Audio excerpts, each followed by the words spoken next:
What up? And we are back at Naturlig Funktion's dub techno music with Naturlig Funktion.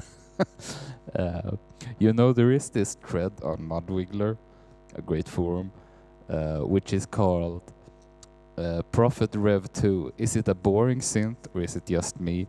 And it's just like one of those examples where internet is the best. Because apparently the sequential Prophet Rev2, I wouldn't say it's a divider, but a lot of people, or at least some people in that thread, they really dislike the sound, how you program it. You know, there's a lot of things they don't like about this synth. And on the other side of the spectrum, there is plenty of people, or at least a few, that also think it's a fantastic synth, that it's great and it has a very wonderful sound. And in my own case, I wanted to get a polyphonic synth shortly after I got the modular synth. So that is, I suppose, 10 years ago. But reality is that an analog polyphonic synth, because I wanted an analog one, because I'm an analog snob. And now when I have one, I wouldn't mind a digital one now. But at the time before I got the Prophet, I knew I wanted to get the analog polyphonic synth. And the problem with any analog polyphonic synth is that they are expensive as hell. And the reason is because each of the voice has their own, I don't know if they have their own filter, but they have their own VCA. So it's basically, if you have an 8-voice polyphonic synthesizers, you also have 8 VCAs in it. And that obviously does increase the price. There are variants, of course, like if you have a paraphonic synthesizer where all the voices go into one VCA, but that it's a little bit of a different flavor, I would say. And I don't know if paraphonic means 4 or if it means that specific operation. But anyway, it's seldom that there are more than 4 voices. But we're sidetracking here. I wanted an analog polyphonic synth, and I had my eyes on the OB6 for no particular reason. I thought it looked very cool, and I really liked that it sort of have a very smooth sound.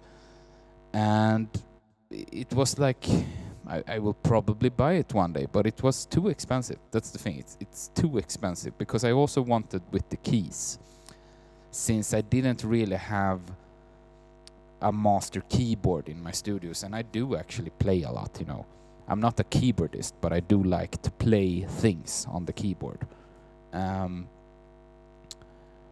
So it was always a bit out of range, but then due to circumstances, I did get a hold on some money. And I thought to myself, well, now is the time to really invest. Like, this is like, you know, I've been doing music for a long time, and I thought, like, why not buy that polyphonic synth, which I had been dreaming about for so long. You know, I did polyphony in so many different ways. I did record the guitar a lot. I put that through a freeze pedal.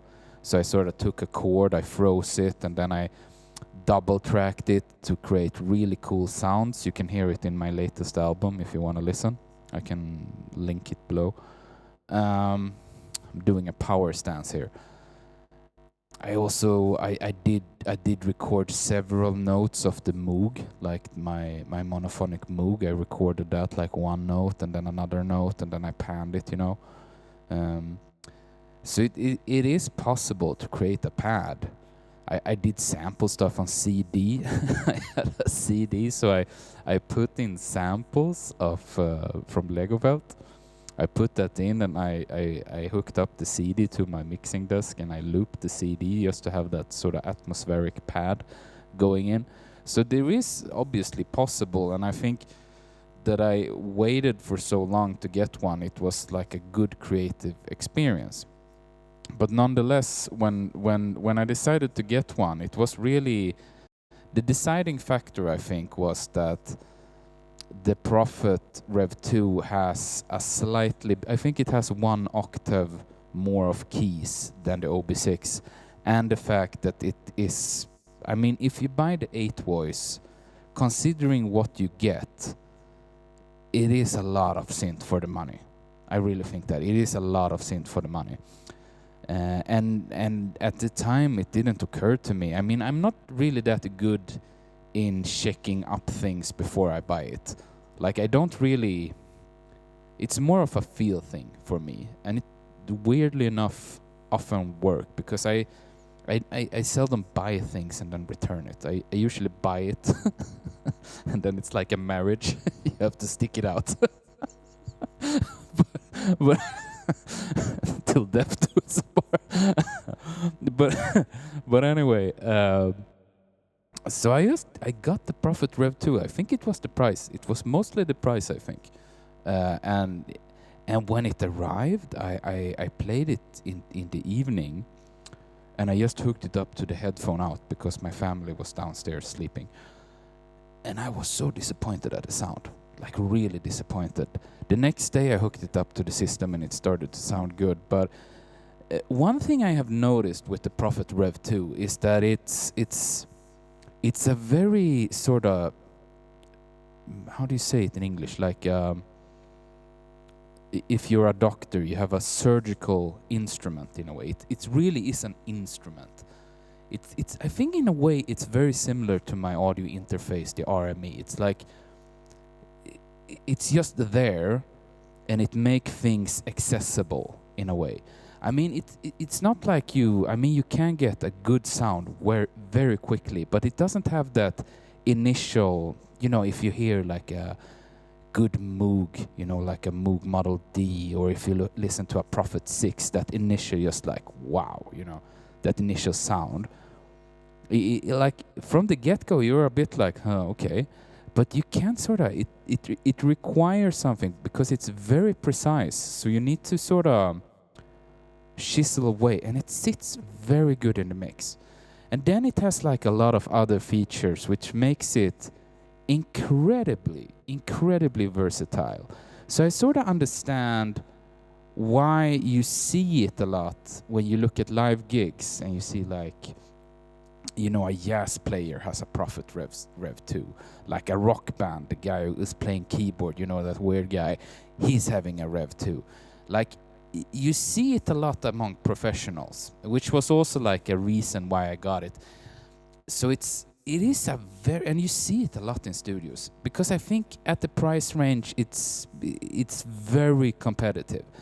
I suppose at the slightly lower side of the spectrum, it would be the Novation Peak, I think, but that didn't have a keyboard. That's why I didn't get that one.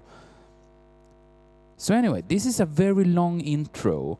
Just wanted to say that today we are gonna look at the Prophet Rev2 and see if it's true what they say in the Mod Wiggler Fred, if it is a boring synth. Or is it a synth that could do techno very well? Let's have a look at it. All right, here we are again. Here we have the Prophet. Forgive me if it's a bit dusty. I haven't got a dust cover for it, and I need to clean my studio. From the get-go, I'm just gonna play. It opens up the last patch you had when you were in the global page. So this is the last thing, which is called Pad 17A. Suppose it from one of my songs.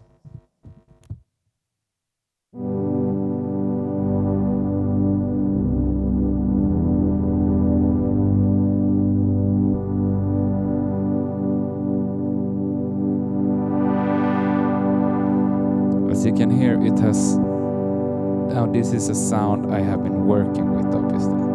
But you can hear it's such a beautiful sound.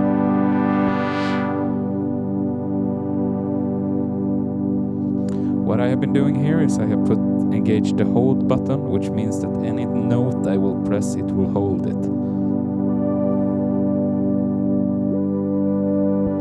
And you heard there that the voices ran out. So this one has 8 voices, meaning that I can take 8 notes together when I'm not layering sound.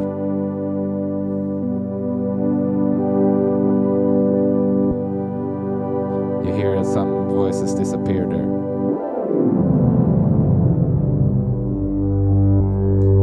It's kind of cool. You can work a lot. I do this a lot when I just want to add something. I actually just put in noise because you can sort of work with it if you're in the scale.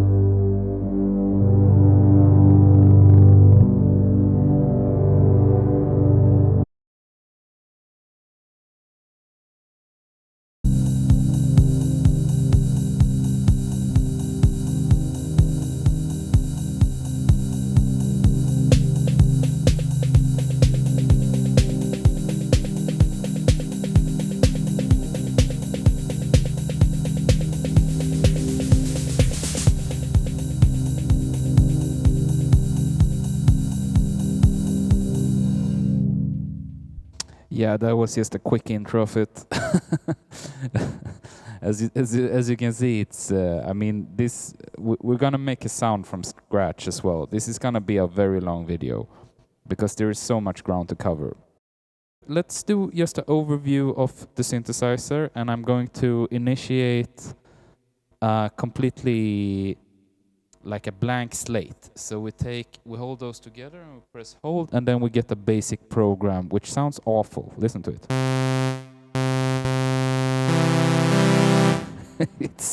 It's so sharp. So what do we have here? We have, let's start from the oscillator section. So we have two oscillators, which you can tune and fine tune, and you have a shape modifier. It's not really wave folding. It's sort of, or maybe it is. I don't know. They call it shape. You change the shape of the wave form. So, for example, let's do the hold again. We'll take a C, and let's initiate the shape modifier.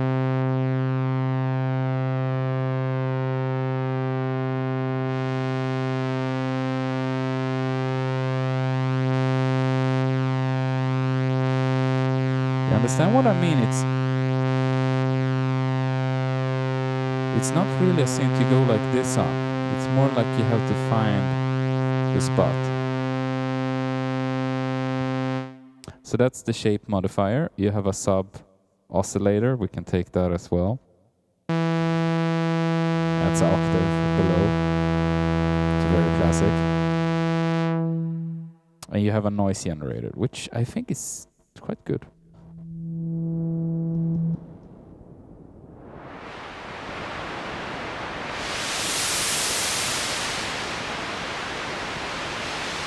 Quite good one, actually. I usually add it to add some grit to the sound if you have the cutoff quite low. We can listen to the different waves here. So this is the sawtooth. You notice, like, this is the thing. You take like one note. You're like, it doesn't sound good. But then you add another. It's difficult to hold the microphone. Sorry. See, you take like one, then you take another. And you get the...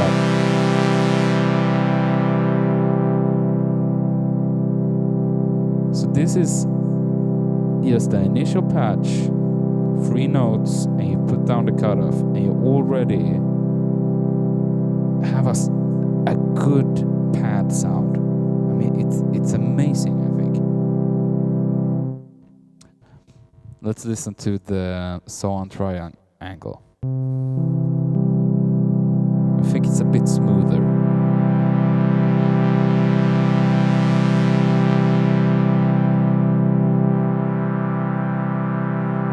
The resonance is only at 35. You can already hear.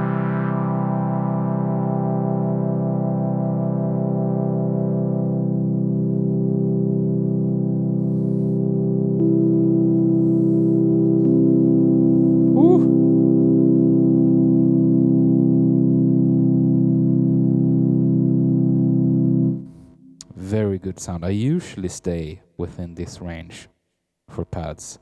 Down here it becomes really subby, and then you can obviously can add. And up here you can add those like little twinkle. Let's listen to the triangle. I use the triangle quite a lot because it has such a soft sound.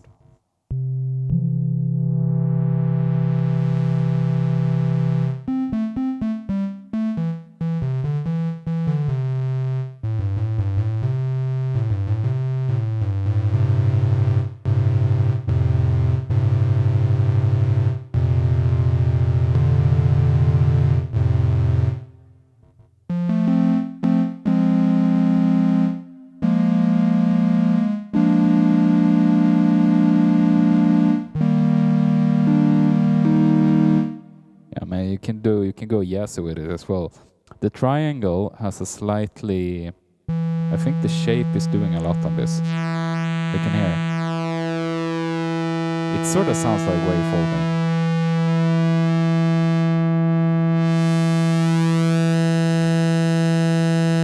And what you do then is that, I mean, man, I'm not doing a good demo here. Let's just focus on the playability aspect of it. So you have the triangle, you have the shape modifier. Over here, you have a very strong low frequency oscillator section, a LFO section, in which you have 4 independent LFOs.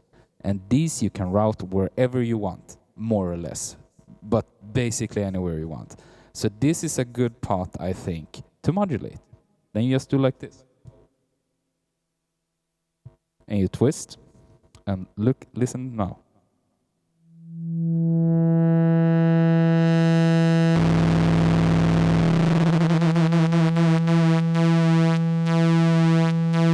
You mount the frequency and the amount. You can sync it to the clock.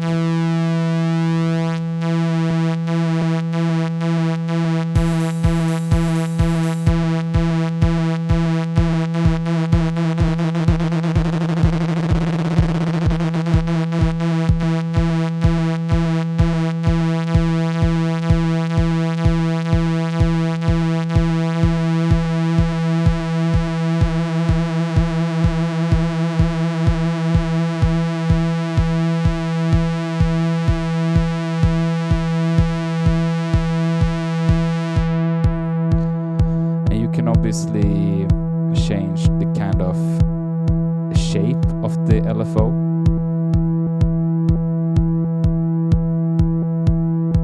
The key sync is that every time you press a key, the LFO restarts. That's what that does. Sorry, I was clipping a bit. I was too high on the levels. So where was I? So you use this LFO section to modulate anything you want. And then obviously you have the filter section, which is over here, where you have a low pass filter, which can either be 4-pole as it is now, and you can have like 2-pole. Much smoother. I'm gonna change this a bit.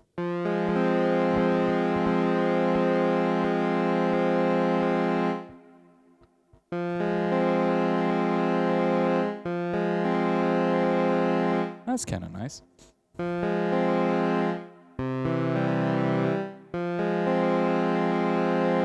And then you can, obviously you can change, you know, the envelope amount if you have a more like sort of rhythmic or stabby. You can obviously change this, so you close down the filter and you, let's see here. Good if you want to create sort of more stabby sound. But let's focus on the pad sound for now, because it's the sound I know the best. Otherwise, just see me here, you know.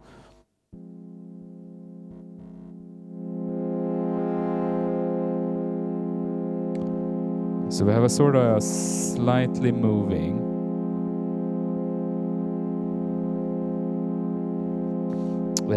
pad going here. What we can do to make it even more interesting, because now we only have oscillator 1. This mix, it's controlling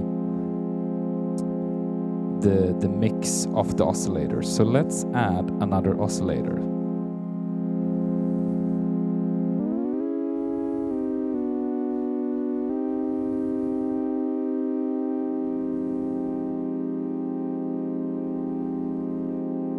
Instant house sound. I added a sawtooth. And let's shape it a little bit.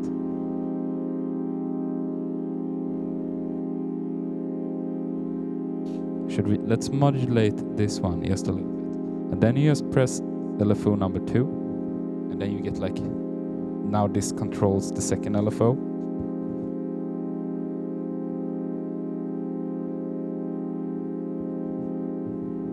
Let's use the reverse saw on that one as well.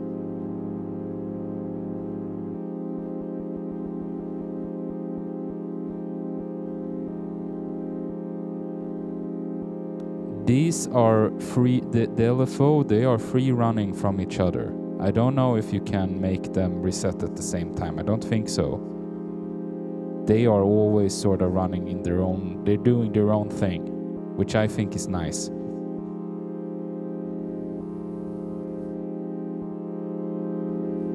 mean, listen to this sound. It's so nice. It's so warm and... So now you have a cool sound. I mean, you can add plenty more things. You can audio modulate the filter. So you take, it's like the, I think it's the audio out that is modulating the filter. You can use just a little bit of this.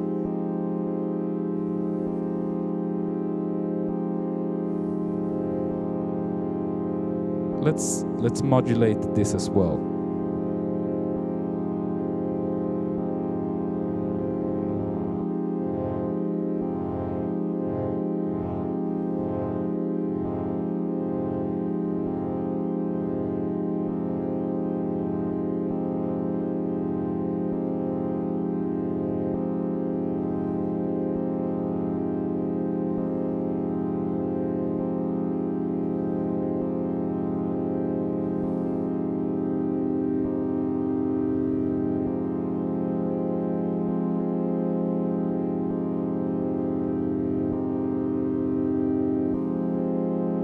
It's tempting to modulate the mix as well, but I think I'm gonna do that by hand. We can add a little bit of noise.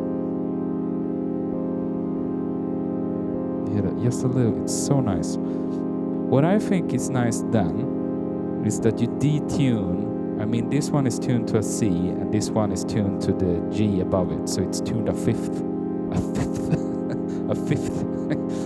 up. But then you can fine tune it a little bit.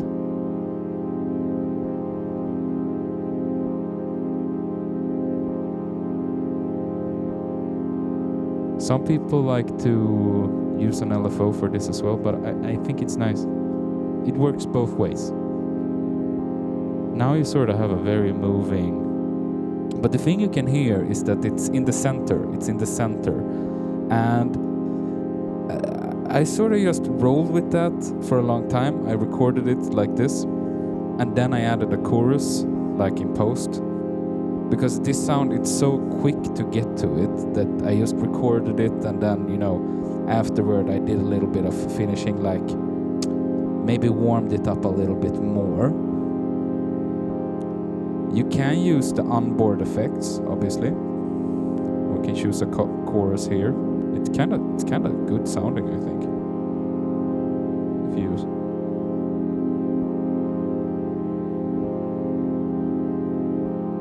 I think that, I mean, it sounds good. This is a good sound.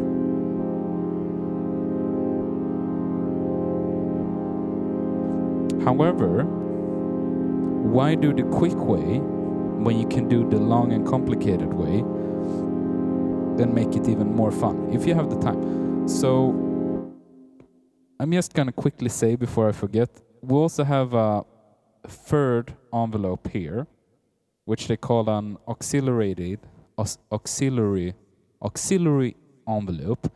An auxiliary envelope right over here in the top right corner.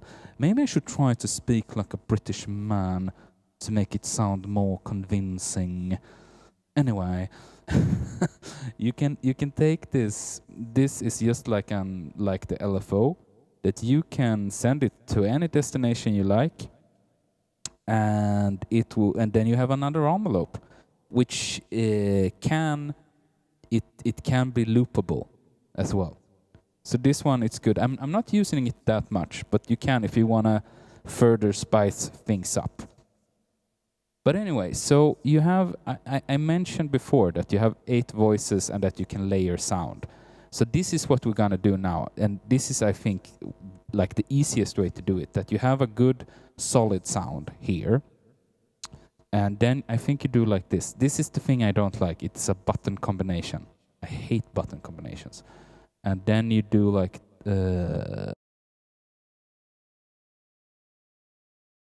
okay, I figured out what it was. You press split and stack together. And now we copy layer A, which is the one we've been working on, to layer B. So here is layer A, and here is layer B. They're exactly the same. So what we do now is that we go in on layer B, and you need to sort of change it a bit so that the sound doesn't phase. I think it will not phase regardless because it's an analog synth, but I do it anyway just as a best practice. So what I will do is that I will change the fine tuning a bit, and it's easy because we just sort of did it. So we changed this, which was at sort of 1 or something, and we changed it to 4, and this one we changed a little bit. Let's see. It's a little bit more. You can change the shape, but the shape is already being modulated. And the LFO, as I said, they are already sort of working in their own speed. So that will not be the same. What I think I will do here is maybe that I will... Yeah, I think I will modulate this one. The oscillator mix.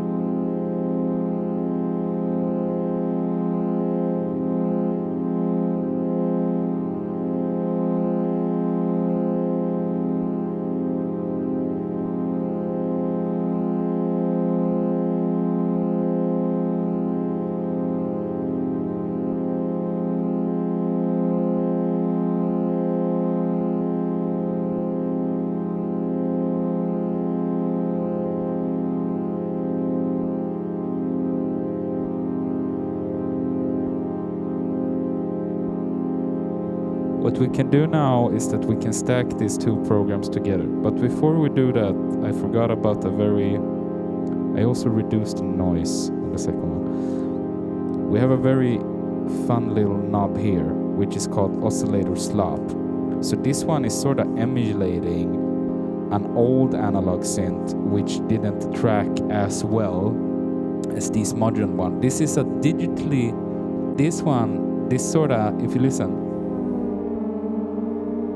it sort of add a little bit of detuning,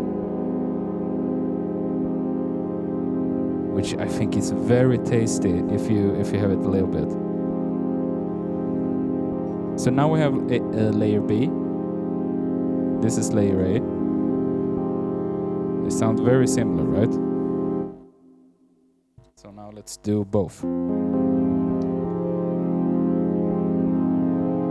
It sounds cool, but they're both in the center. What we want to do is that we want to change one side like to the left and one side to the right. We have a pan spread button, but it changes all the voices. So if you just listen to the A section, and if we have a lot of voices,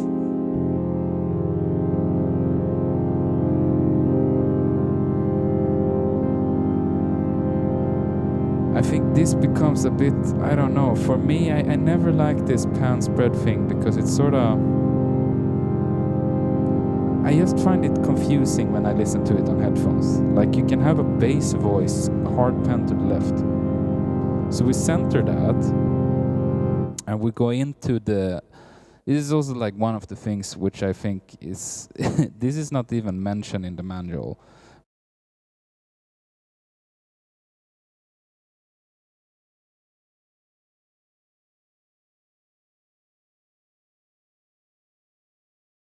And now, if we listen to just like... Now we only listen to layer A. It's only from the left one. And layer B, it's only from the right one. But listen to this when we stack them.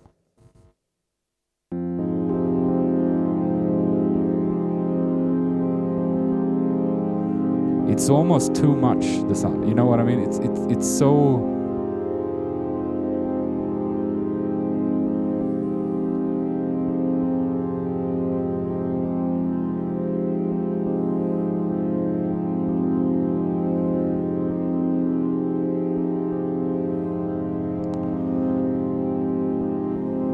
And what you can do is that you can, if you hold the layer B, edit layer B, you get into this mode that you can change. If you change the cutoff now, you change it on both layers.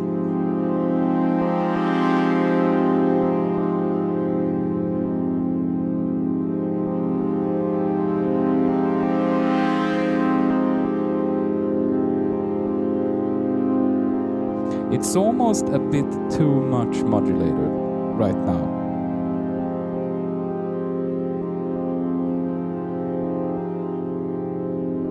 But let's add a beat to it.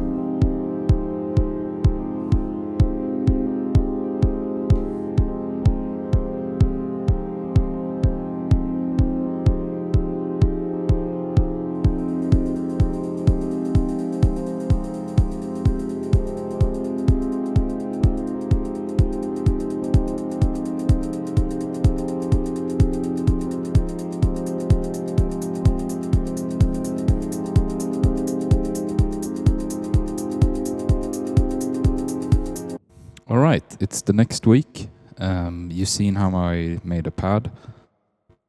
How you do other sounds is more or less the same. It's the same principle, it's just that you shape them in different way. So I'm thinking to maybe wrap it up a little bit, because it will be too long otherwise. Do I like this synth? Is it possible to make techno with it? Even though I really haven't demonstrated it in this particular video, I would say very much so. It is a synth that is highly capable and highly playable. And I think my only real gripe with it is that maybe the interface is not the best one. I mean, it has a very good screen. Most of the things are very easy to do. It's just that, you know, when you have like the low frequency oscillator over here, that you have 4 different ones, but you only have one control for each 4. It is always a thing. If you say that you set the LFO1 to a certain amount and a certain frequency, and then you set number 2, you have to be mindful of which one you are controlling at the moment. And if you're getting into sort of complex, very fine modulation, it's easy that you sort of mess it up by trying to just change the LFO because you didn't remember to sort of switch here. It is also, as I mentioned, with the button combinations of the whole...